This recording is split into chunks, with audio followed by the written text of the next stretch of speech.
谢谢。有，加油！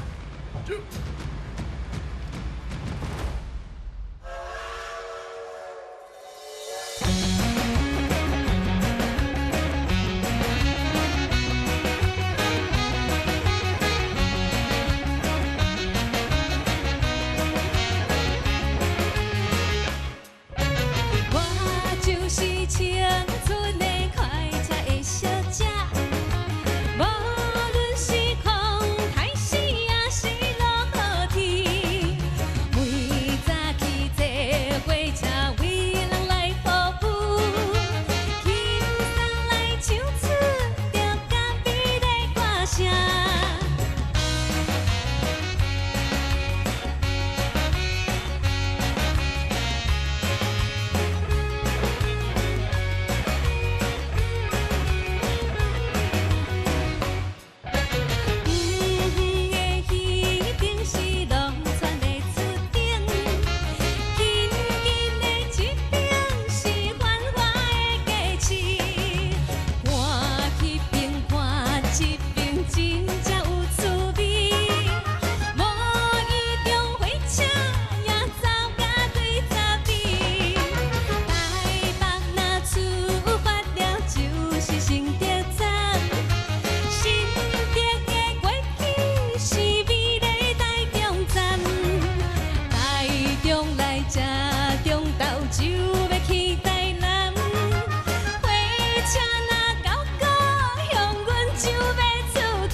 谢谢快车小姐小雨，也谢谢 Daisy 老师们，谢谢。你很自在，很轻松，三段歌词无甲一句落词的，我感觉甲咱安尼就真无容易。啊，搁有就是讲，咱较早的旧歌呢，真歹，互你袂记哩歌词，是因为伊的歌词拢是有倒句的。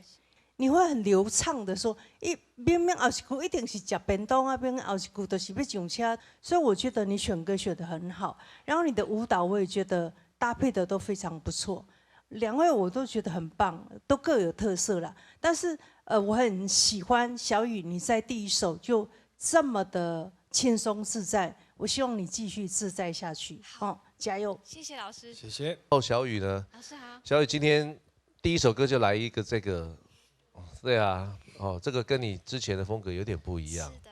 对，所以你是什么心态？你第一首歌要来一个这种唱跳的？就是我觉得台语老歌就是这样子，让人很轻松的，然后非常有画面感，就是那个节奏下去都给人高起来。对，所以我就觉得说，对，就是要带大家有这个怀旧之旅。对，所以就马上想到快车小姐。OK， 我觉得你今天表现也相当好。谢谢老师。就是唱跳，你的跳没有影响到你的唱。是。哦，我觉得这个也是很不容易，而且你敢在第一首歌就来一个这个，我觉得勇气可嘉，很棒。谢谢老师。谢谢。